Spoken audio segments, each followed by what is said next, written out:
नमस्कार मित्रों। ये जो मेरा वीडियो है वो अनशन के खिलाफ है। मतलब मैं अनशन को टाइम वेस्ट मानता हूँ, और जो अनशन कर रहे हैं उनमें से कुछ नकली लोग होते हैं। अन्ना अरविंद गांधी, उनका अनशन था वो एकदम नाटक था, नकली था। कुछ ईमानदार लोग भी होते हैं। स्वामी रामदेव जी ने अनशन किया था काले धन के लिए, और वो ईमानदारी से अनशन किया, इसीलिए अनशन शुरू हुआ। उसके 12-14 घंटे में ही मनमोहन सिंह ने 5000 पुलिस वाले भेज के वहाँ पिटाई करवाई 4 जून 2011। अभी जो हरियाणा में स्वामी अनशन कर रहे हैं वो भी, उनका कॉज भी जेन्युइन है, वो व्यक्ति भी ईमानदार है, नेक व्यक्ति है। पर जो तरीका है अनशन का वो बाय एंड लार्ज गलत। किस सेंस में मैं बोल रहा हूँ कि अनशन को तूल तभी पकड़ता है जब पेड मीडिया उसको बड़े पैमाने पे समर्थन दे। जैसे एक स्वामी जी थे हरिद्वार में, उनका 75 दिन अनशन चला। बाद में उनकी अनशन की वजह से, भूख हड़ताल की वजह से उनकी मृत्यु हो गई। पेड मीडिया ने जब तक वो जिंदा थे 1 सेकंड का कवरेज नहीं दिया। टीवी चैनल, अखबार वालों ने 1 कॉलम सेंटीमीटर उनके ऊपर नहीं छापा। उनकी मृत्यु के ऊपर थोड़ा बहुत छाप दिया, उनकी मृत्यु हो गई उसके बाद। इसी तरह से जब 4 जून को काले धन के लिए अनशन किया था स्वामी जी ने, तो जब उन्होंने मॉरिशस रूट ख़त्म करने की बात की रात को 11 बजे, और 2 बजे पुलिस वाले भेज के मनमोहन सिंह ने पिटाई करवाई, और पेड मीडिया ने दूसरे दिन, तीसरे दिन स्वामी जी के खिलाफ लिखना शुरू किया। जबकि तो यहाँ एक हरियाणा में स्वामी हैं जो कि 70-80 दिन से अनशन कर रहे हैं, पेड मीडिया उनके बारे में एक लाइन नहीं छाप रहा। हरिद्वार में एक स्वामी थे जिन्होंने 70-75 दिन अनशन किया, और उसके बाद उनकी मृत्यु हुई अनशन की वजह से, और पेड मीडिया ने कुछ नहीं छापा। और वहाँ अन्ना थे जो सिर्फ 4 दिन भूखे रहे, 4 फरवरी 2011 से और 8 फरवरी 2011। और इंडिया का एक पेड अखबार दूसरे ही दिन से 4 फरवरी को वो अनशन पे बैठे, और 5 फरवरी को तो एक न्यूज़पेपर के फ्रंट पे उनका फोटो आ गया। एक टीवी चैनल ने घंटे, 2 घंटे, 3 घंटे उनकी रिपोर्टिंग की। और 7 फरवरी को तो कोई भी टीवी चैनल शुरू करो, मिनिमम 12 घंटे उनका न्यूज़ चैनल पे, 12, 14, 15 घंटे उनका रिपोर्टिंग होता था। ये जो सास बहू चैनल है स्टार प्लस, उस पर भी सास बहू का सीरियल आ रहा है, और नीचे जो बैनर लाइन आता है या कोने में अन्ना की फ़ोटो, फिर अन्ना की फ़ोटो। फिर इसी तरह से ये अरविंद गांधी अनशन पे बैठे थे, ये मार्च 2012 में, और उसके बाद अगस्त, उससे पहले अगस्त 2011 में 2 अनशन किए। तो रोज़ अखबार में उनकी फ़ोटो, रोज़ अखबार में उनकी फ़ोटो, रोज़ टीवी चैनल पे 1-2 घंटे का उनको कवरेज। तो जो पेड मीडिया जब जिस अनशन को इम्पोर्टेंस दे, वही अनशन आगे बढ़ता है। मोहन के भाई टाइम भी यही था। मोहन भाई अनशन पे बैठते थे तो पूरे हिंदुस्तान का पेड मीडिया उनको कवरेज के लिए लग जाता था, और बाकी कोई अनशन पे बैठे और वो मर भी जाए तो उसको कोई कवरेज नहीं मिलता था। तो इस तरह से अनशन तभी सक्सेसफुल हो सकता है जब उसके पीछे पेड मीडिया का बैकिंग हो। और यदि पेड मीडिया का बैकिंग ना हो और स्वामी रामदेव जी जैसे कोई बड़े व्यक्ति अनशन करते हैं तो 3-4-5 दिन जितना बड़ा कवरेज मिलेगा। लेकिन यदि वो मॉरिशस रूट बंद करने जैसी अहम बात को रखेंगे तो वहाँ पे समर्थकों को पुलिस के द्वारा पीटा जाएगा, और फिर अनशन को नेगेटिव कवरेज मिलना शुरू हो जाएगा और बात ख़त्म हो जाएगी फिर। तो अनशन इस तरह से सिर्फ, अब पेड मीडिया किसको कवरेज देगी? जिसमें मल्टीनेशनल कंपनी और मिशनरी का फ़ायदा है, या तो किसी बड़े इंडस्ट्रियल हाउस का फ़ायदा है। तो ऐसे में यदि आप कोई ऐसा कॉज लेते हो जिसमें मल्टीनेशनल कंपनियों का कोई फ़ायदा नहीं है, जैसे लोकपाल का कानून मल्टीनेशनल कंपनियों को चाहिए था, इसलिए अन्ना जब लोकपाल के लिए अनशन पर बैठे तो मल्टीनेशनल कंपनियों ने अपना पूरा मीडिया अन्ना के कवरेज के पीछे लगा दिया। जो मैंने दूसरे वीडियो में एक्सप्लेन किया कि भाई अरविंद भाई है वो किस तरह से मोदी साहब के वोट काटेंगे, तो मोदी साहब को दबाना है, उनके थोड़े वोट काटने, उनको प्रेशराइज करना है, इसलिए अरविंद भाई जब भी अनशन पे उतरते हैं पेड मीडिया उनको दिन रात कवरेज देने पहुंच जाता है। तो उनके फेवरेबल मुद्दा होगा तो ये अनशन टूट पकड़ेगा। अब हरियाणा में जो स्वामी जी है गौ रक्षा का, उनका मुद्दा मल्टीनेशनल कंपनियों को पसंद नहीं आ रहा, तो मीडिया कवरेज नहीं मिल रहा, तो अनशन में उनका टाइम है, एनर्जी है, कार्यकर्ताओं का टाइम है, एनर्जी है, वो सब वेस्ट हो जाएगा। उनके मुद्दे को अवेयरनेस मिली पर वो तो लोग पहले से उनका समर्थन करते हैं। भारत में 70, 80, 90% क्या 95% लोग गोहत्या के खिलाफ है। ये मानना ठीक नहीं है कि मुस्लिम है वो गोहत्या का समर्थन करते हैं। भारत में बाबर ने गोहत्या पे बैन लगा दिया था, कहीं पूरे भारत में जितना भारत उसके अंडर में था बाकी सब पे गोहत्या पे बैन था। और उसने अपने बायोग्राफी में लिखा है, उसने अपने बेटे हुमायूं को कहा था कि भाई भारत में तुझे जो करना है करना पर गोहत्या मत होने देना। और वो गोहत्या पर बैन था, वो बाबर, हुमायूं, अकबर, जहांगीर, शाहजहां तक कायम रहा। औरंगजेब ही था जो कट्टर था, इसलिए उसने बड़े पैमाने पर गोहत्या का ऑर्डर दिया, लेकिन बाद में उसको भी अकल ठिकाने आ गई। उसके बाद के जो मुगल थे उन्होंने गोहत्या बंद करा दी। और औरंगजेब ने जब गोहत्या की बात की तो अधिकतर उसके जो अफसर वगैरह थे उन्होंने भी उसका समर्थन नहीं दिया, उसके जो मुस्लिम अफसर भी थे।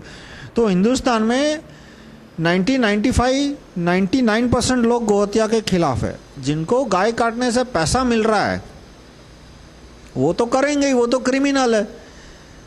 हर एक देश में तुमको आधा 1% लोग तो चोर उचक्के बदमाश मिलेंगे, उनको चोरी करने से फ़ायदा मिल रहा है, लेकिन 99% लोग चोरी के खिलाफ होते। इसी तरह से 99% लोग गोहत्या के खिलाफ है।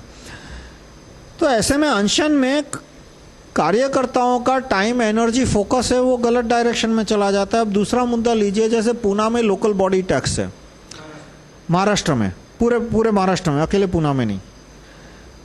वो पृथ्वीराज चौहान जो है सीएम, उसने क्यों लोकल बॉडी टैक्स डाला? ताकि मल्टीनेशनल कंपनियां आगे बढ़ जाए, बड़ी कंपनियां आगे बढ़ जाए, छोटे उद्योग धंधे वाले वो ख़त्म हो जाए।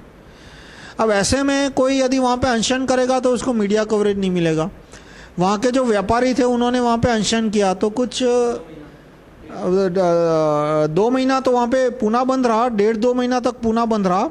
और कुछ 80 जितने व्यापारी, छोटे मोटे व्यापारी थे, उन्होंने 15 दिन तक भूख हड़ताल पे रहे और पेड मीडिया ने उसको कहीं कवरेज नहीं दिया। पूना में जो व्यापारी अनशन पे बैठे थे उसको पूना के बाहर कहीं कवरेज नहीं मिला। मतलब बम्बई के अखबार वालों ने, टीवी चैनल वालों ने उसको नहीं दिखाया। इंडिया में तो किसी को पता ही नहीं था।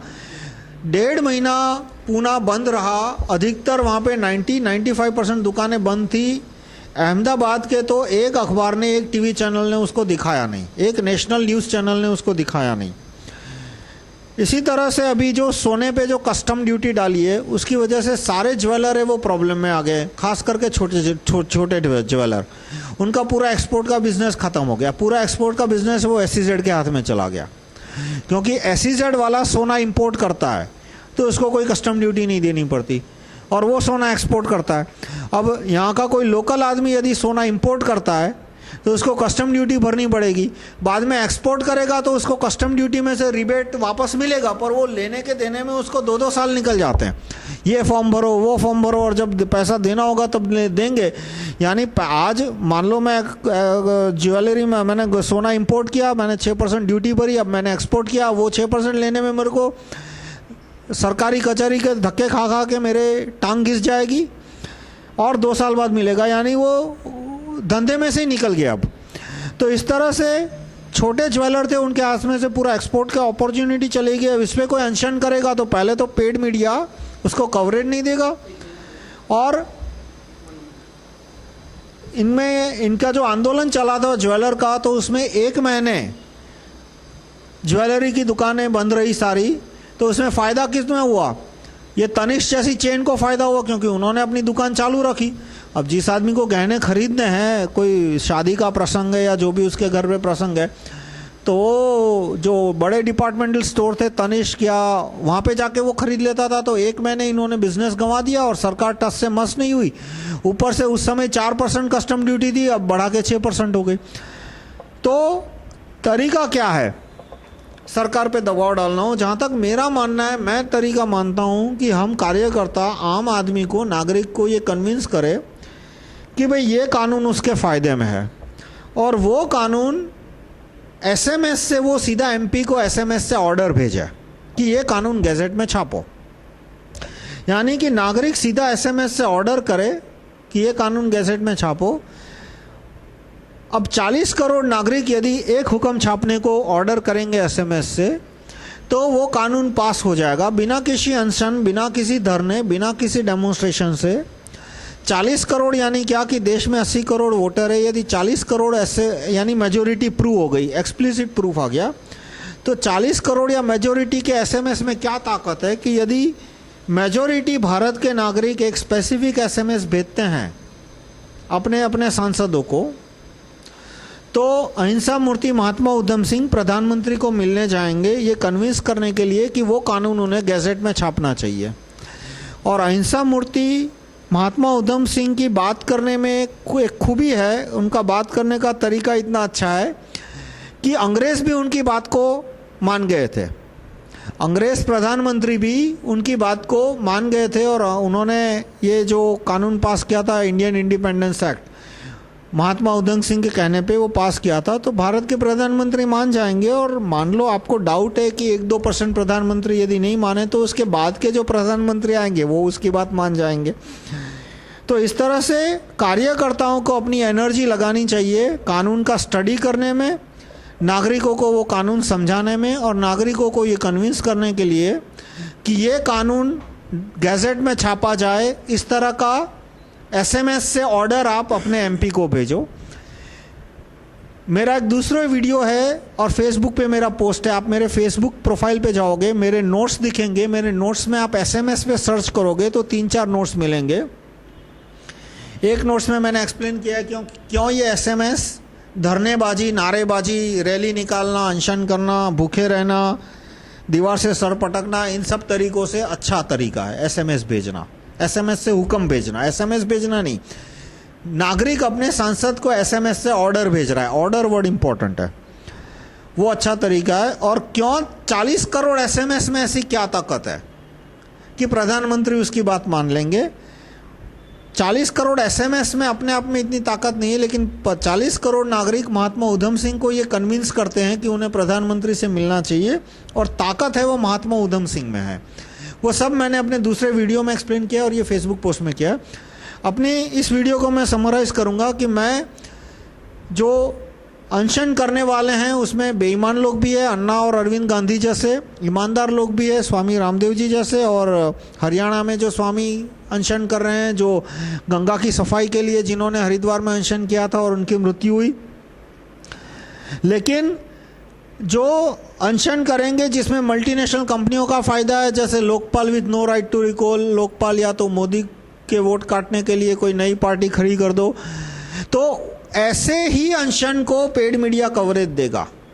जो जेन्युइन कॉज पे अनशन हुआ, ब्लैक मनी ख़त्म करने के लिए, मॉरिशस रूट ख़त्म करने के लिए, गंगा शुद्धि के लिए, या तो ये गौ हत्या, उसको पेड मीडिया जो है एमएनसी पेड मीडिया वो कवरेज नहीं देगा।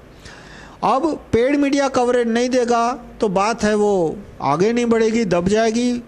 अब इसलिए लोगों को एसएमएस भेज के रिक्वेस्ट करना, कैसे रिक्वेस्ट करो? आप अखबार में एडवर्टाइज दो। पेड मीडिया तो आपकी बात फिर भी नहीं छापेगा, लेकिन आप अखबार में एडवर्टाइज दो।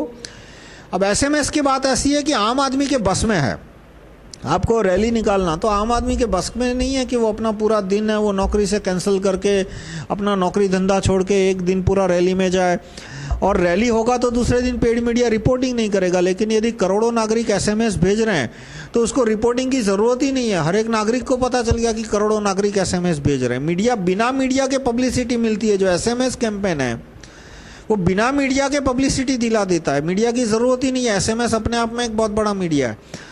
तो इस तरह से नागरिकों को आप कन्विंस करने की कोशिश करो कि वो एसएमएस से ज़रूरी हुक्म अपने एमपी को भेजें। धन्यवाद।